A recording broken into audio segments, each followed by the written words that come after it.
What do you think about I the know, new but that's your FOIA and the daughter. videos coming out? Well, I hope they all come out soon. You're What do hopeful you for them to come out? Yeah, I want all of them to come out. Gypsy's not worried? No, not at all. Okay. I think that it's important for everyone to see Hey, everything. keep making content. Good morning, friends. I hope everyone's doing good. Today it's March 3rd, 2026. Quiet Tuesday morning, and I have been reading some of the supplemental reports from the latest FOIA request and Into the Weeds Google Drive. And there are things in there, like I said before, this is not new information, but there are little nuggets here or there that I realized I didn't quite notice before. And I want to go over some of them. Now, normally, what I would do when I find several things like this is make one big long video. However, I think I'm just going to do a shorter one on each point because, for one, I'm still not feeling great, and that will allow me to get it finished and then rest a while before doing another one.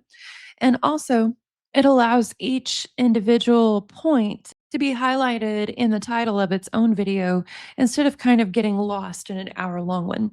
So the first one I wanted to look at here is dated January 25th, 2016. So this is about 7 months after the murder.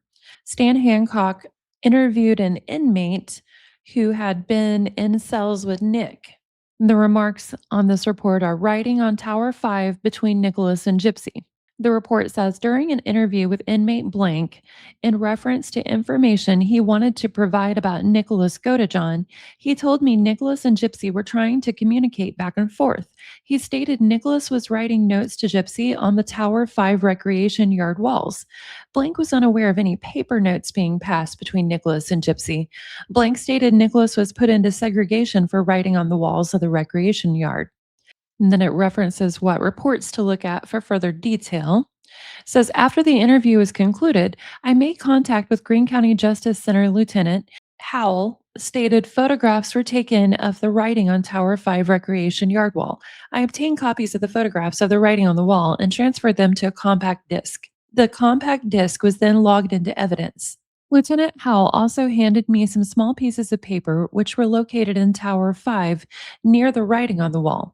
I read the notes and did not observe anything which made me think these were written by Nicholas or Gypsy. Oh, friends, breaking in here to say that was a big mistake.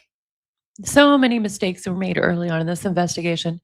Anyway, it says, during my investigation on Nicholas and Gypsy, I did not observe any reference to them calling each other Bonnie and Clyde or use the initials ESG.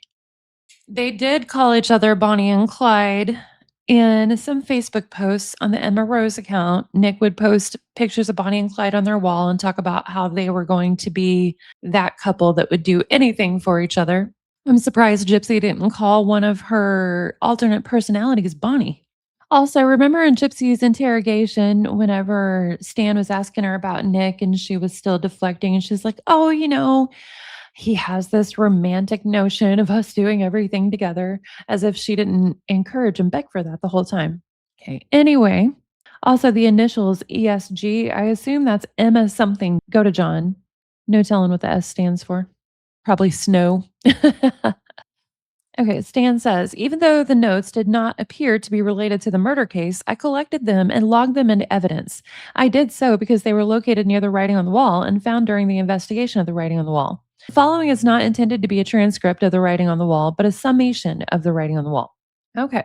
I observed in the photographs the initials NPG, we know that's Nicholas Paul Godejohn, and GEB were written on the wall.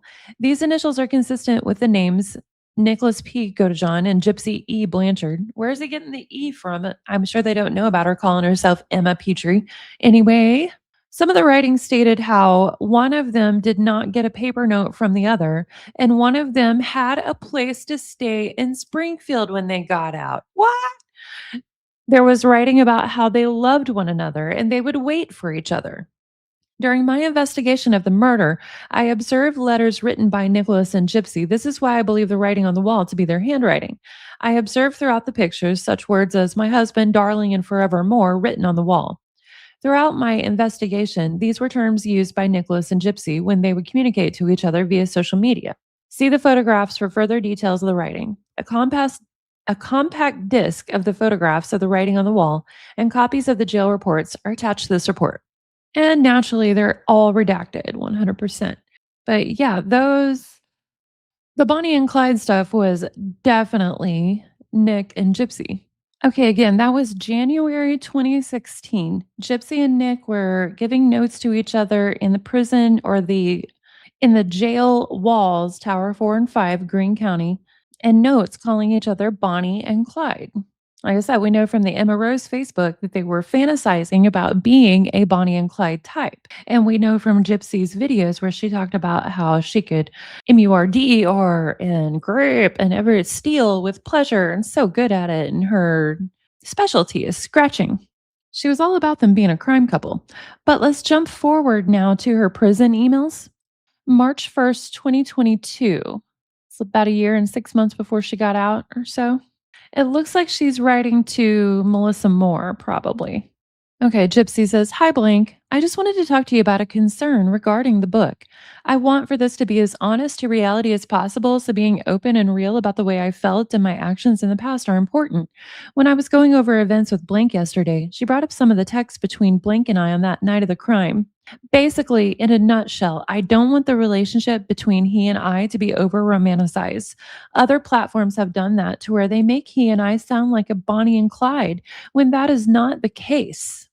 Oh, really, Gypsy? You wanted it to be. She says, "Very few know that starting in 2011, when I was on my secret Facebook account, I met many men online confessing my undying love to each and every one of them, saying things like, 'You are the love of my life.' I was 18, 19 years old, and believed I was in love with each one I would meet, Blank being one of them, and the main target of my obsession after the night I ran away to be with him. However, just because I was infatuated with Blank didn't stop me from flirting and even enticing other men online. I met someone as old as 50 plus years old. His name was Richard Keene from Missouri. My mother found his and my conversations on Facebook when she eventually caught me using Facebook on her laptop. She actually called him on the phone to threaten calling the police, claiming I was underage. He never spoke to me again. Now, she said that here, but when the book actually came out, she told more. She claims she had a MySpace account in 2010 and was meeting men. Also, she says here, 2011, and then she says I was 18, 19 years old. Well, in 2011, she would have been 20. So, yeah, she was kind of fudging things here as she has a tendency to do, and then had to come more clean, I think, in the book. So I found that interesting. She knows their history with wanting to literally be Bonnie and Clyde, but she wants that hidden from the book. I mean, that wouldn't go well along with her new story that she got from her defense attorneys and has ran with to the absolute max since, is that this was all because she wanted to get away from abuse. She didn't want to be a criminal. No. Weird, huh, friends? Now, another thing I found interesting in that supplemental report, it says some of the writing stated how one of them did not get a paper note from the other, and one of them had a place to stay in Springfield when they got out. Now, that obviously would be Gypsy. There's no way Nick's going to find a place to stay in Springfield, in my opinion, friends. Who do you think her place to stay was? Was it Dan? Was it Dan the Superman with his little shed? So we've heard rumors that Gypsy tried to contact Dan after the murder many times. She said in her interrogation he was one of the people whose phone number she had memorized, but that they weren't on speaking terms. And we've heard it's because she tried to call him after the murder and he didn't answer. I don't know. What do y'all think? Let me know in the comments, friends. Hope everyone's having a good day and we'll go out with a palate cleanser.